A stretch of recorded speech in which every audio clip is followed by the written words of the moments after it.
कोकणातील प्रत्येक घडामोडींचे लाईव्ह अपडेट पाहण्यासाठी आताच कोकण कटा न्यूजच्या सर्व सोशल मीडियाच्या प्लॅटफॉर्मला लाईक, फॉलो आणि सबस्क्राइब करा. करून घेऊ आणि पुढे आपण म्हटल्याप्रमाणे दोन आपण ते काम इथे घ्यायला आपण सुरुवात करूया, जेणेकरून आपल्या इथल्या नागरिकांना ती सोय उपलब्ध होईल. होय, आपल्या ह्या उपजिल्हा रुग्णालयाच्या बाबतीमध्ये अनेक अजून उणीवा आहेत. विशेष म्हणजे आपल्याला डॉक्टरांची असलेली संख्या ही अतिशय चिंताजनक बाब आहे. आणि आपल्या महाराष्ट्र राज्याचे आरोग्यमंत्री प्रकाश आंबेडकरांकडे मी स्वतः विनवणी केलेली आहे की कोकणामध्ये विशेषतः डोंगराळ जे तालुके आहेत, ह्या डोंगराळ तालुक्यामधल्या उपजिल्हा रुग्णालयांना तुम्ही डॉक्टरांची संख्या ही वाढवून दिलीच पाहिजे. आणि ह्याच्यामध्ये मी स्वतः हट्ट धरून लवकरच त्याला देखील यश येईल. आपल्या दापोलीच्या उपजिल्हा रुग्णालयामध्ये लवकरच डॉक्टर देखील आपल्या इथे लवकर आपल्या इथे उपलब्ध होतील, जेणेकरून खास करून स्त्रीरोग तज्ज्ञ असेल ह्यांची देखील कमतरता ही आपल्या दापोली खेड मंडणगड आपल्याला जाणवते. खेडला डॉक्टर सगळे तिथे आहेत, परंतु दापोली आणि मंडणगडला या दोन तालुक्यामध्ये स्त्रीरोग तज्ज्ञ नसल्यामुळे त्याचा देखील त्रास आपल्याला सहन करावा लागतोय. आणि ती देखील आपण एक सुधारणा आपण करायचा आपला प्रयत्न चालू आहे. एकंदरीत आजच्या ह्या दिव्यांगांच्या साठीच्या असलेल्या आरोग्य शिबिराच्या माध्यमातून प्रत्येक दिव्यांगांना न्याय मिळवून द्यायचा आपण हा प्रयत्न करतोय. आपल्या दापोलीच्या आपलं जे सध्या जे काम चालू आहे, सार्वजनिक बांधकामच्या अधिकाऱ्यांना मी बोलावलेलं आहे आणि मी स्वतः आता त्याची पाहणी देखील करणार आहे.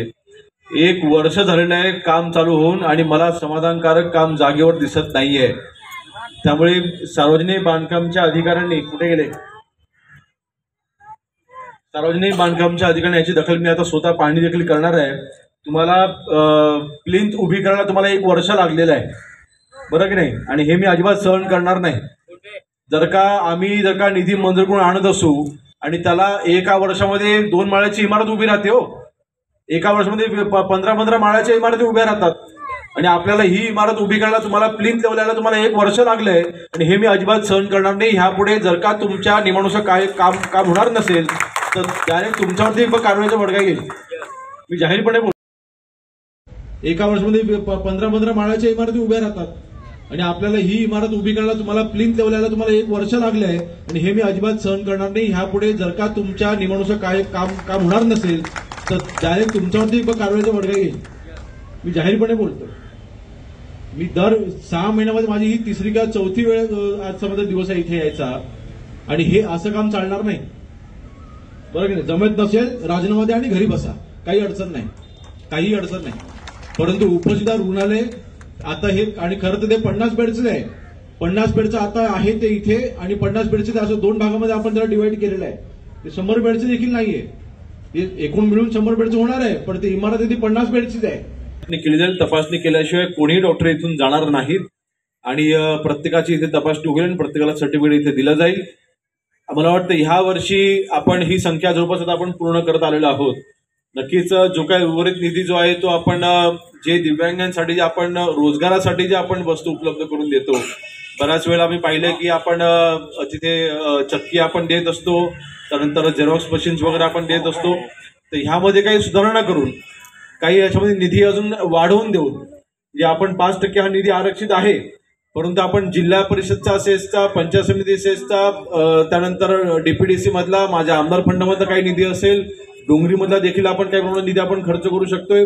असे निधी एकत्रित करून जर का आपल्याला काही दिव्यांगांना आपण रोजगार उपलब्ध करून देऊ शकलो तर नक्कीच आपण, कारण कसं होते ते काही ठरलेल्याच गोष्टी आपण देतो, चक्की देऊन टाकतो, आपण लॅपटॉप देतो, आपण झेरॉक्स मशीन देतो, ह्या पलीकडे आपण विचार करत नाही आहोत. तर मला वाटतं ह्यापुढे आजच्या ह्या कॅम्पच्या नंतर आपली जवळपास ऑनलाईन सर्टिफिकेट इश्यू झालेल्याची संख्या म्हणजे ऑनलाईन रजिस्ट्रेशनची संख्या ही तालुक्यामधल्या जवळपास 95% अपंगांची ही पूर्ण होते.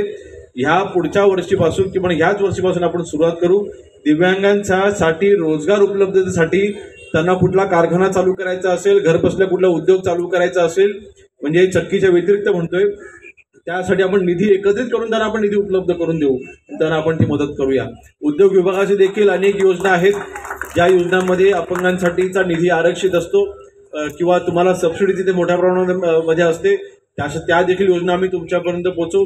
तसे तर मॅडम ह्यापुढे आपण वस्तू देत असताना त्याचा पुरेपूर उपयोग त्या दिव्यांगांच्या कुटुंबाच्या उदरनिर्वाहासाठी झाला पाहिजे.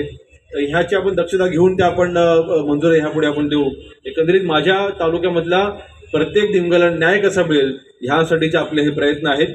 इथे उपस्थित असलेल्या सगळ्या डॉक्टरांचे मी आभार मानतो आणि आपण सर्व ह्या कार्यक्रमाला उपस्थित राहिलात त्याबद्दल आभार मानतो आणि इथेच थांबतो. जय हिंद, जय महाराष्ट्र.